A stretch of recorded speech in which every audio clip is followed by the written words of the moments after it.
Vamos a recibir ahora a David Ortiz, que se está yendo a la Universidad George Mason de Estados Unidos y nos va a exponer una ponencia titulada Dietas entre el instinto y la razón, la evolución espontánea del comer y del beber.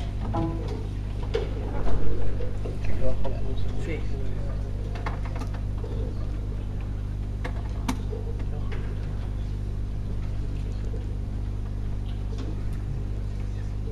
Unidades dicrónicas.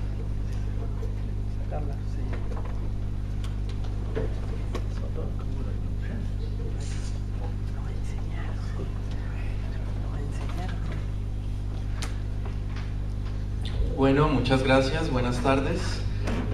Primero que todo quiero decirles que estoy muy contento de estar nuevamente en Rosario y felicito y agradezco a los organizadores del Congreso. Bueno, como ya lo dijeron, mi presentación se llama Dietas entre el instinto y la razón. Esto partió de una preocupación muy personal. Siempre he tenido como esta inquietud de la alimentación y cuál es la mejor alimentación que uno podría seguir. Bueno, y esto me ha generado muchas inquietudes y muchos problemas y me he vuelto una persona muy problemática, tan problemática que no sé qué es lo que me van a dar de comer mañana en la cena, pero bueno.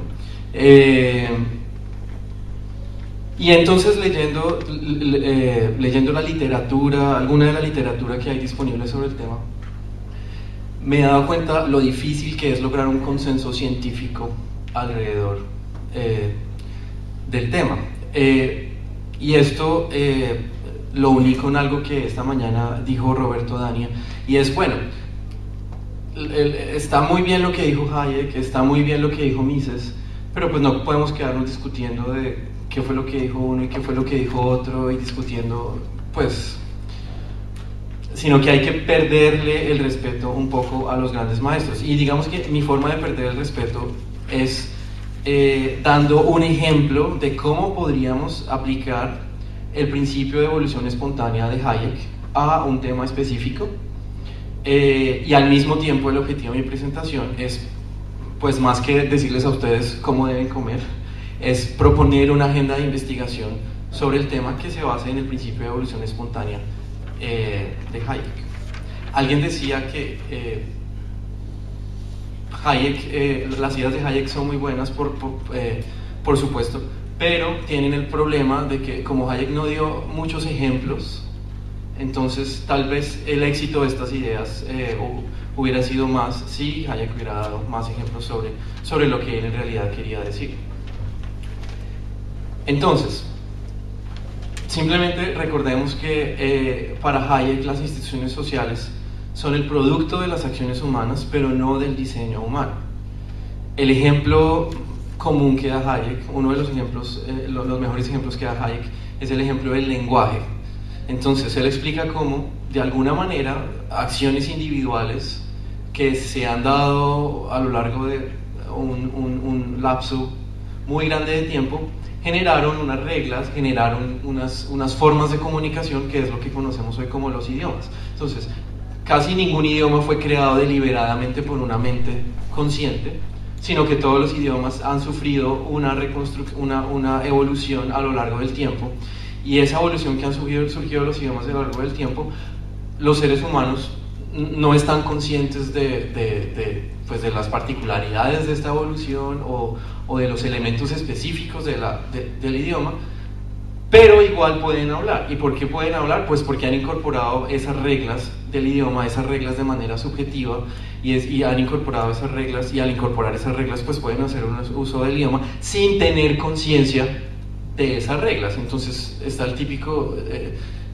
anécdota de que alguien va a un país y dice, pero yo no sé hablar el idioma de este país, y como un niño de 5 años sí puede.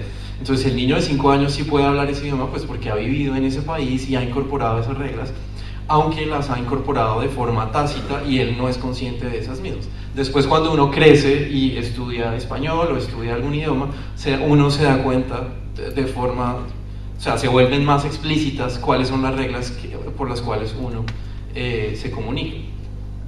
Y está, por supuesto, el ejemplo del camino. Entonces hay un camino de huellas por el cual unas personas van del punto A al punto B. Entonces, puede que ese camino no haya sido hecho, no haya sido formado de una manera totalmente científica y de una forma totalmente deliberada, sino que lo que ocurrió fue que las personas, tratando de buscar la mejor forma de llegar del punto A al punto B, empezaron a trazar ese camino y por procesos de imitación y ensayo-error se empezó a forjar a lo largo de los años un camino que resultó ser el camino más adecuado para llegar del punto A al punto B. Este principio Hayek lo usó para explicar muchos temas en economía, derecho, la evolución institucional, etc. Este principio no se lo inventó Hayek, por supuesto, Hayek lo desarrolló, pues esto es algo que viene digamos que de los moralistas escoceses y viene especialmente, pues bueno, la frase de producto de la acción humana, pero no del diseño humano, viene de Ferguson. Lo que Hayek hizo fue pues desarrollar el mismo principio en otros aspectos. Entonces lo que yo propongo acá es que el problema de las dietas humanas también puede ser explicado a través del mismo principio, y que aplicar ese principio al problema de las dietas humanas nos permite comprender mejor por qué comemos lo que comemos y al mismo tiempo qué deberíamos comer. Para explicar eso he creado digamos que este es un espectro en donde a la izquierda encontramos las explicaciones que son más instintivas y a la derecha encontramos las explicaciones, digámoslo así, más científicas. Entonces, en ese espectro he ubicado todas las explicaciones que he encontrado sobre la evolución de las dietas, o más bien sobre la explicación de por qué comemos lo que comemos y qué deberíamos comer. Entonces, al lado, en el punto A del espectro, vemos lo que he denominado la nutrición instintiva, que sería la nutrición basada simplemente en lo que nuestro paladar nos diga. Entonces hay cosas que saben bien, hay cosas que huelen bien, hay cosas que nos parecen agradables. Entonces esas son las guías que nosotros tenemos para saber si debemos o no debemos comer algo.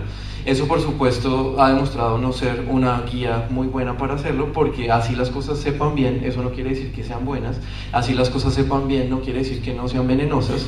Entonces aunque los instintos son una guía para saber más o menos qué es de comer y qué no es de comer, esa no son una guía apropiada para pues formar todos nuestros hábitos alimenticios.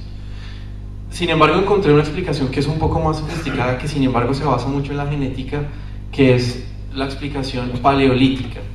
Lo que dicen los paleolíticos, que es un movimiento que se ha venido formando en los últimos años, es que ya que hemos evolucionado durante 2.5 millones de años viviendo en las cavernas, en comunidades y en comunidades de cazadores-recolectores, nuestro sistema digestivo se ha adaptado para comer los alimentos que estas personas comían. Entonces, si hacemos un cuadro comparativo, la parte verde del cuadrado sería todo el tiempo desde que digamos que la especie Homo existe, en que hemos vivido como cazadores recolectores. Esto quiere decir que la parte roja, hace 10.000 años más o menos, con lo que se llama la revolución neolítica, y se empezaba a crear la producción de alimentos y se empezó a crear se empezó a crear la agricultura, la cría de animales. Las dos cosas se pueden resumir bajo el concepto de producción de alimentos. En la época de producción de alimentos, o sea 10.000 años para acá, sería simplemente el 0.5% de toda la evolución del género Homo. Entonces lo que estas personas dicen es que no deberíamos comer lo que comemos, lo que hemos estado comiendo desde hace 10.000 años con la revolución neolítica, sino que deberíamos comer lo que comían nuestros antepasados, deberíamos comer lo que comía el hombre de las cavernas. ¿Por qué? Porque nuestra genética, nuestro metabolismo ha avanzado, se ha adaptado a ese tipo de alimentación. Entonces, para ellos, esta es una forma, digamos que un poco cómica de poner el problema, y es que por 2.5 millones de años vivíamos en comunidades cazadoras-recolectoras, teníamos que caminar mucho, teníamos que pasar largas temporadas de ayuno. bueno, vivimos bajo ciertas circunstancias y desde ayer, o sea, desde hace 10.000 años, y si lo vemos pues más cercano desde hace muy poco tiempo, pues hemos estado en un ambiente que no es el mismo en el que vivieron nuestros antepasados, sino que es un ambiente más sedentario, es un ambiente en donde la dieta se basa en los alimentos producidos. Entonces, cuando hablo de alimentos producidos, me refiero a los cereales. El hombre de las cavernas en general no comía cereales, porque los cereales son la típica alimentación que vino después de la revolución neolítica. No comían animales criados intensivamente, no comían leguminosas, porque también eso hace parte de lo que sucedió después de la revolución neolítica, sino que se basaba en una alimentación pues de animales libres, frutas, verduras, nueces, cosas que se podían recolectar, y por lo tanto el metabolismo evolucionó para eso. Entonces, ese cambio que se dio hace 10.000 años es el responsable de muchos problemas que ahora tiene el hombre. Entre ellos, las pestes y las enfermedades, porque ustedes saben que muchas de las pestes surgen de la cría de animales.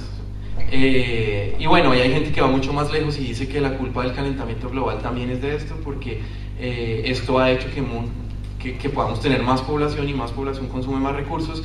Y bueno, mucha gente le echa la culpa de todo a la revolución neolítica y a la producción de alimentos, pero nuestro punto es mostrar que podemos dar una explicación sobre las dietas que se basa en la genética, para la cual hemos evolucionado.